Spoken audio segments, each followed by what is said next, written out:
About a week ago, I watched Bones and All. It's a new movie from Luca Guadagnino, who directed both Suspiria and Call Me by Your Name.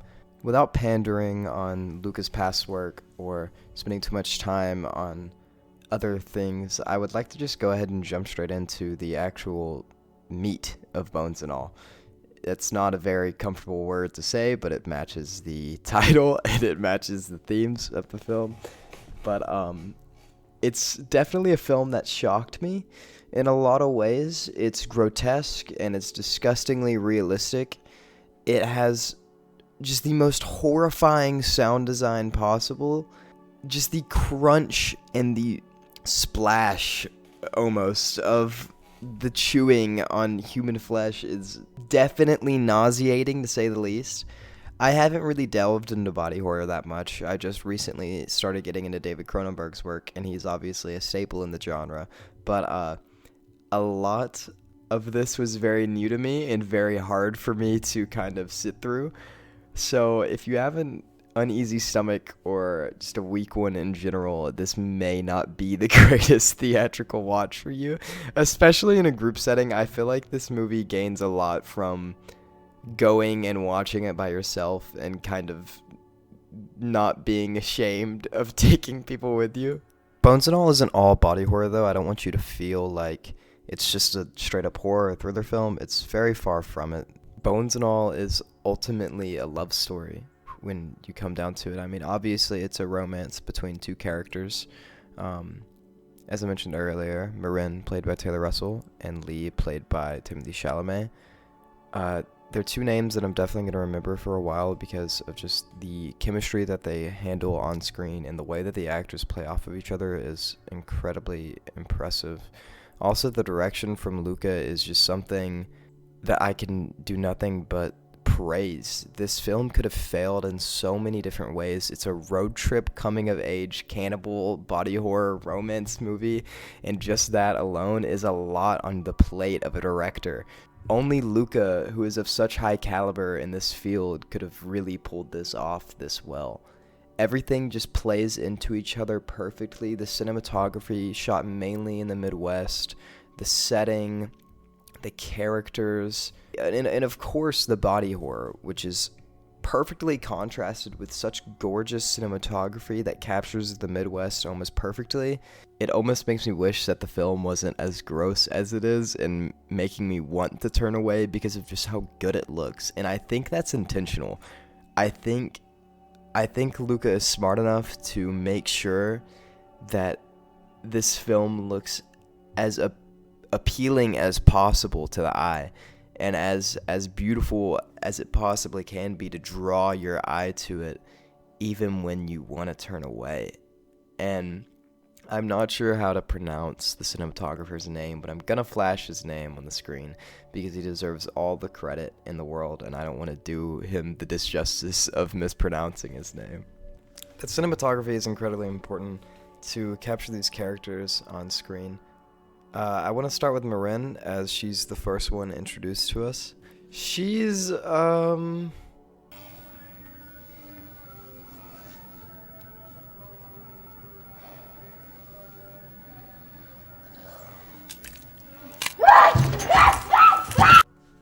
teen that enjoys finger nibbling, I guess. She obviously, after doing that move that you just saw, she was forced to set out on her own and run away. Her father knew about this, has known about her instances of nibbling on people's fingers for a while now, and kind of just got sick of it. He abandoned her after this specific occurrence, and that's kind of where the whole main aspect of the road trip movie comes in. Marin's mother was really never in her life, and she believes that she can find her somewhere, and begins to set out and finds Lee along the way. Similarly to Marin, Lee is a kid who grew up in the Midwest and has deep generational trauma throughout him. Marin, obviously, with her absent mother, and now even her father leaving her, along with some of the other themes, generational trauma is a huge proponent in pushing the narrative along. I'm gonna go ahead and get into spoilers because it's important to kind of explain what I mean by generational trauma. Later, after Marin and Lee have found Marin's mother, they figure out that she has locked herself in a psych ward. Marin goes in and visits her and is greeted with a note and a visit with her mother. The note reads that Marin's mother basically locked herself away to keep herself from eating either of them, both Marin and her father. It's a really, really heartbreaking moment in the story as you see Marin, who has tried her absolute hardest to have a relationship with her mother even after her mother hasn't even been in her life to begin with. She's traveled so far to get to this place, and just to know that her mother is just like her, just to know that the reason Marin is the way she is because of her mother. The gene, I guess you could call it, and the addiction of cannibalism was passed down from Marin's mother to her, and throughout the entire film, Marin is the most morally upstanding one who is a cannibal, which obviously they're not very morally upstanding people by themselves, but Marin knows what they're doing is wrong, and Marin wishes to not kill anybody and wishes she didn't have to do this. Before I speak on addiction, I would like to speak on the generational trauma that is held by both the characters. We already know Marin's trauma is held with her absent mother and kind of the mystery behind that her entire life. But Lee honestly had it much worse. Lee's father, in a drunk rage, I believe it was, attempted to actually eat Lee. Lee beat him up and ended up dragging him to a barn and eating him. Lee recognizes this and is almost proud of it in a way. He says it was a high, and it says that. Completely besides the point of what I'm trying to make here, the video that's playing in the background talks about the really, really good sound design of this movie, and you should definitely go watch it. A link to everything that I have playing in the background will be in the description. A lot of it are very interesting videos. Yeah, that's it. It's the greatest thing he's ever felt, and the most alive that he's ever felt. Trauma of their parents is kind of what shaped them into who they are today. If Marin's mother never ate and was never a cannibal in the first place, it's almost certain that Marin wouldn't have ended up the way that she is. If Lee's father wasn't so aggressive and also didn't eat people, it's almost certain Lee wouldn't have ended up the way that he is. One of the aspects of this film that I felt showed Luca Guadagnino's powerhouse of directing was the ability to make us not only care about these characters, but connect with them.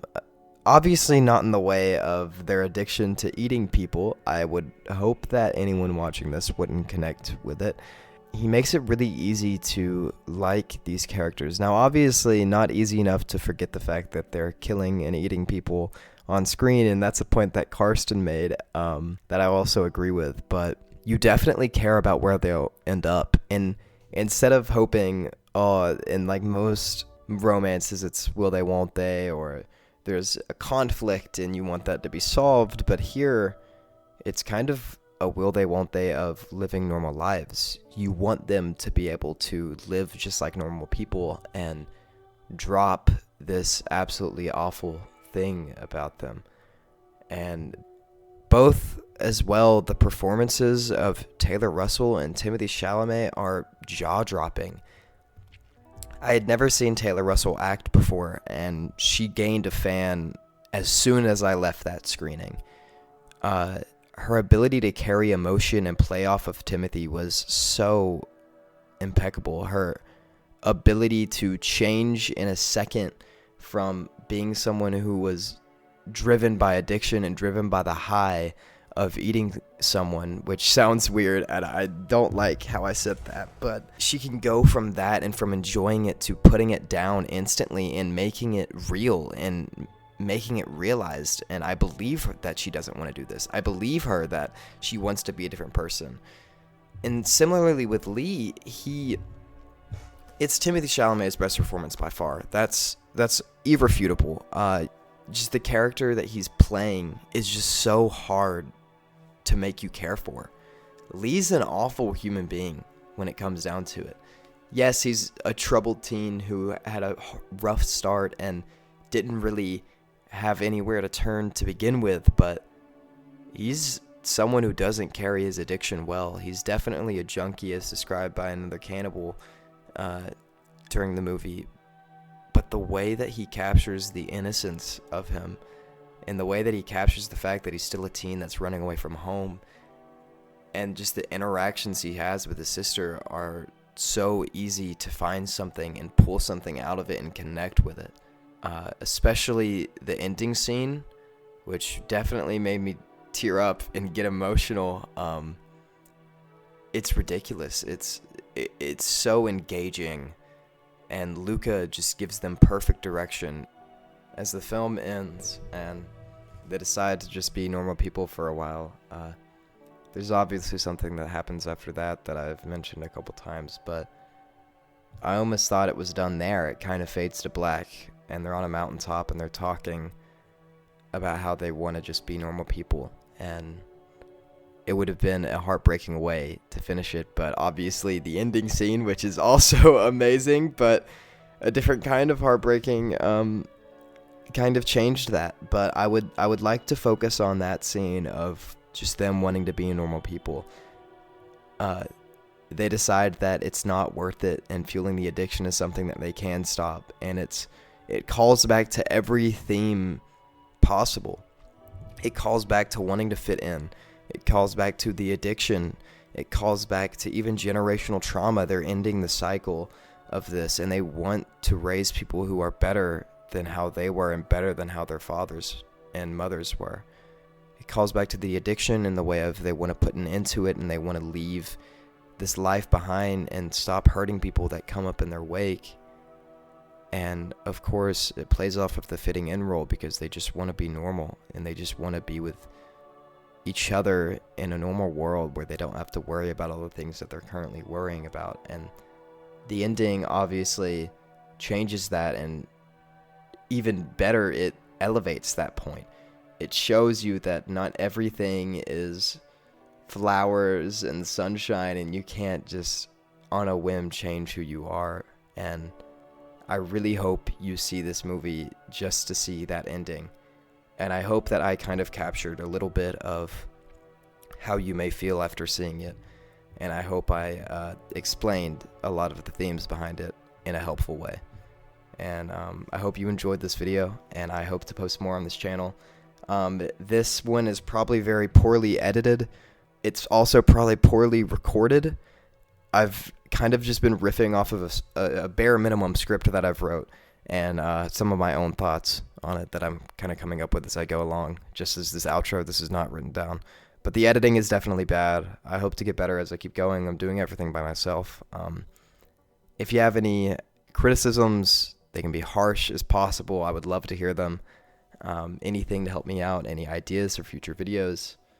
And yeah, that's the end, guys. I hope you guys enjoyed it. See ya.